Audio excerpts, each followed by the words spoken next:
नमस्कार, नवल किशोर की ओर से पैट्रियोटिक एफर्ट्स में आप सभी का हार्दिक स्वागत एवं अभिनंदन।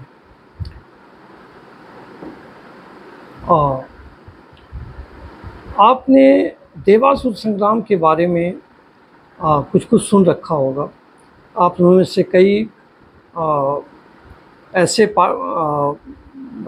श्रोता भी होंगे, ऑडियंस होंगे, जिन्हें देवासुर संग्राम के बारे में पुराणों से एवं अन्य ग्रंथों से बहुत कुछ जानकारी होगी। लेकिन आज हम आपको देवासुर संग्राम के यथार्थमूलक पक्षों के बारे में बताने जा रहे हैं। हम पिछले कुछ वीडियो में जान चुके हैं कि कश्यप ऋषि की पत्नी अदिति ने 12 पुत्र जने और वे सभी आदित्य कहलाए। उनको देव भी कहा गया, उनको सूर्य भी कहा गया। आदित्यों का प्रभाव क्षेत्र मुख्यतः ईरान में था और उसके निकटवर्ती प्रदेश में भी थे। यद्यपि उनकी बस्तियां पूरे एशिया माइनर और मध्य पूर्व एशिया और मध्य एशिया में भी थीं। कश्यप ऋषि की पत्नी दीति और दनु से क्रमशः दैत्य और दानव उत्पन्न हुए। दीति, अदिति और दनु अंतिम प्रजापति दक्ष की पुत्रियां थीं, सगी बहनें थीं। अतः इस विचार से आदित्य, दैत्य और दानव सौतेले और मौसेरे भाई थे। लेकिन दैत्य और दानव बंधुओं में अधिक निकटता रही और वे संयुक्त रूप से असुर कहे जाने लगे। और वैसे तो आरंभ से ही थोड़ी बहुत खटपट उनमें रहती थी, लेकिन यह खटपट बाद में सूर और असुर, देव और असुर दोनों के बीच में प्रतिद्वंदिता और संघर्ष में परिणत होती चली गई। असुरों का मुख्य प्रभाव क्षेत्र काश्यप सागर तट के आसपास के भूभागों में था। हालांकि उनकी बस्तियां भी पूरे मध्य एशिया, मध्य पूर्व एशिया और एशिया माइनर में आदित्य बस्तियों के इर्द गिर्द बिखरी पड़ी थी, देखी जाती थी।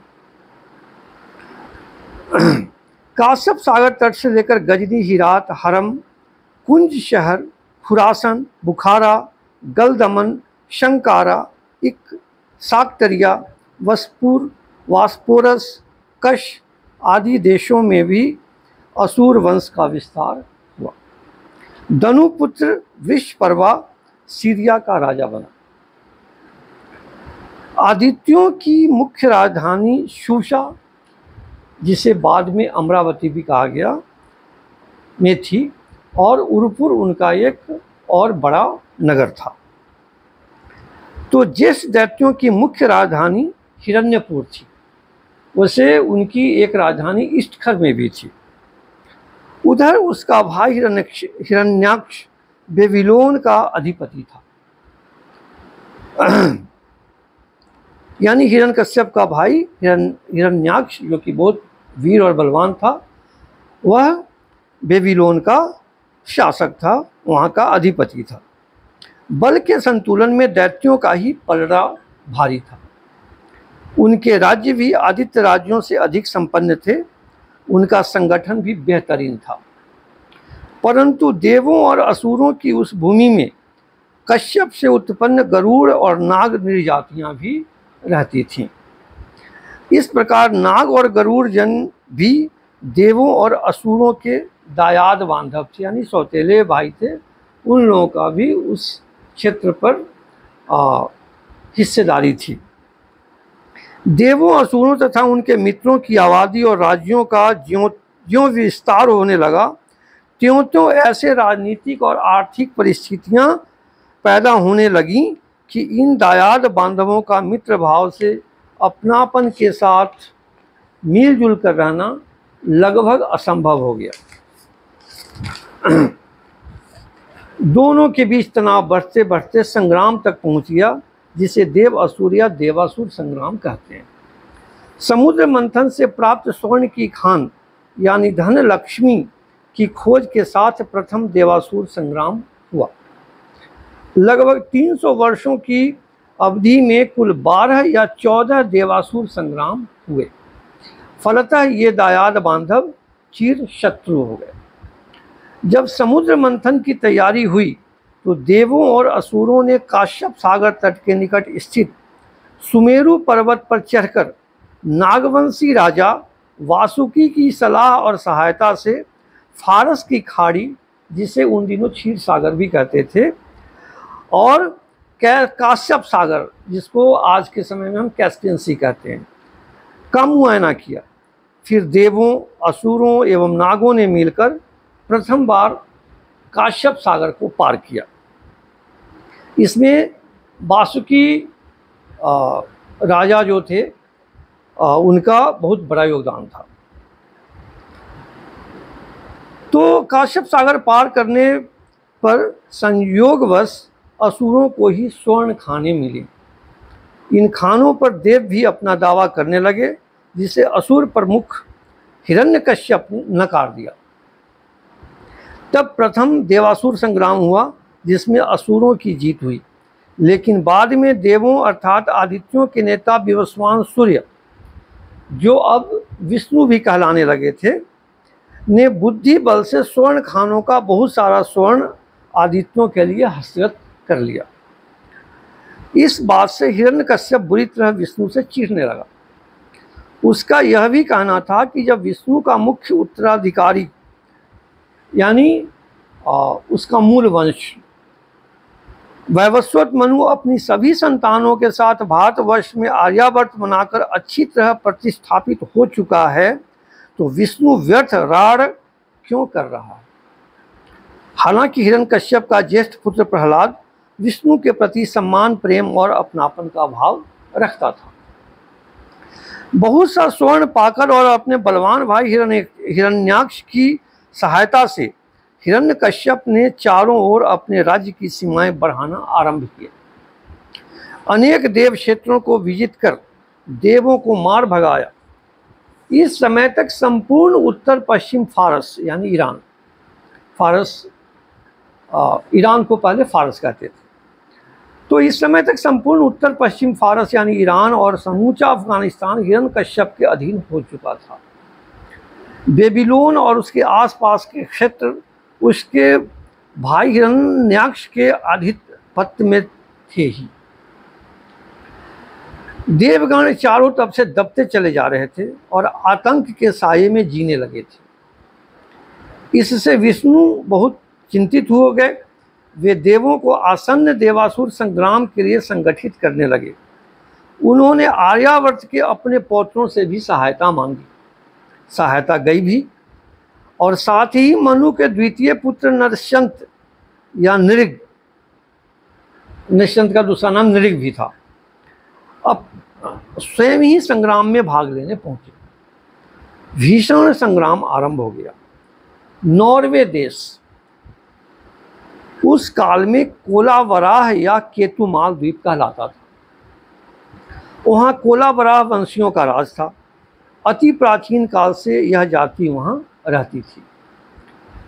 प्रलय काल के बाद वराह राज से वरुण देव को एकार्णव के जल से पृथ्वी को उबारने में बड़ी सहायता मिली थी।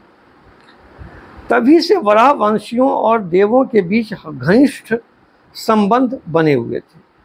अब देवों के आग्रह पर वाराहों ने हिरण्यकश्यप के वीर बलवान भाई हिरण्याक्ष पर आक्रमण किया और उसे मार डाला।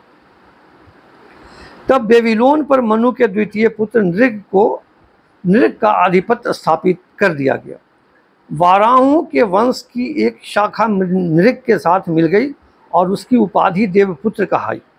आगे चलकर ईरान के क्षेत्र इसी वंश में हुए, जो देवपुत्र कहाते थे और वाराह की मूर्ति की पूजा करते थे। यही सूर्यवंशी नृग नृसिंह देव के नाम से विख्यात हुए तथा हिरण्याक्ष के निधन से दुर्बल हो चुके हिरण्यकश्यप को नृग ने अपने नृसिंह जैसी प्रबल पराक्रम से आक्रांत करके काश्यप सागर के निकट स्थित सुमना पर्वत पर मार डाला, बहुत बुरी तरह मार डाला। हिरण्यकश्यप की मृत्यु के बाद द्वितीय देवासुर संग्राम समाप्त हो गया। फिर हिरण्यकश्यप के ज्येष्ठ पुत्र प्रहलाद ने विष्णु के साथ मैत्री संधि कर ली। तथा देवों की ओर से विष्णु ने भी दैत्यों को वचन दिया कि अब दैत्यों का रक्त पृथ्वी पर नहीं गिरेगा। परंतु हिरण्यपुर और वहाँ का सारा स्वर्ण भंडार दैत्यों के ही अधिकार में रहा। इस कारण दैत्य फिर भी अधिक संपन्न बने रहे। यह बात देवों के नेता विष्णु को खल रही थी, बहुत खल रही थी। वे वस्तुतः देवों के अनिश्चित भविष्य को लेकर काफ़ी चिंतित रहने लगे थे। कुछ अरसे बाद विष्णु कहने लगे कि दिवंगत दैत्यपति हिरण्यकश्यप का वंश और उनका वंश एक ही दादा यानी मरीचि पुत्र कश्यप की संतान हैं। अतः देवों को आधा स्वर्ण प्रदेश और आधा काश्यप सागर तट मिलना चाहिए। दैत्यों ने इस पर तर्क दिया कि स्वर्ण प्रदेश हमारे दादा से विरासत में नहीं मिला है, बल्कि हमने अर्जित किया है, इसलिए इसमें देवों की हिस्सेदारी का सवाल ही नहीं उठता है। विवाद बढ़ता ही गया। तृतीय देवासुर संग्राम का संकट उपस्थित हुआ। दोनों ओर से तैयारियां शुरू हुईं, सेनाएं सजने लगीं। विष्णु, प्रहलाद, मैत्री कोई काम नहीं आई। संग्राम शुरू हुआ, भयंकर रक्तपात हुआ। इस महासवर में देवों ने प्रहलाद के ज्येष्ठ पुत्र विरोचन को मार डाला और उसके पुत्र बलि को बंदी बना लिया। इसके साथ ही तृतीय देवासुर संग्राम का अंत हो गया। इस संग्राम में बहुत बड़ी संख्या में दैत्य सेनापति और सरदार मारे गए। इस तुमुल देवासुर संग्राम तृतीय में रावण के नाना सुमाली और उनके दोनों भाई माली और माल्यवान ने भी भाग लिया था।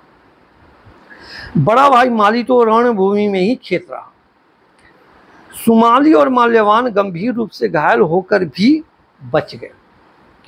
इनके लगभग सारे भट्ट, परिजन और सैनिक मारे गए। सुमाली और माल्यवान दैत्यराज के पतन यानी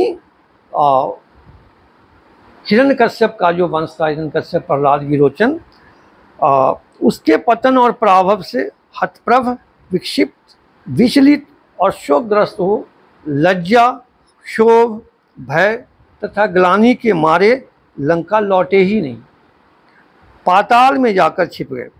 कुछ भारी पराजय की ग्लानि से और कुछ देवों के भय से वे लंका जाने का साहस न कर सके। आज जिसे एबिसिनिया या इथियोपिया कहते हैं, उन दिनों वही पाताल कहलाता था। सुमाली के इस स्थान को आज भी सुमालीलैंड कहते हैं, जो अफ्रीका और तब के सिवदान द्वीप के पूर्वी भाग में है। इससे लंका चिरकाल तक सूनी, उजाड़, आरक्षित और स्वामी विहीन नगरी की भांति विपन्नावस्था में पड़ी रही। इस वीडियो को बनाने का एक विशेष उद्देश्य भी था, जो कल मैं आप लोगों को अगले वीडियो में बताऊंगा। तब तक के लिए आप लोगों को नमस्कार।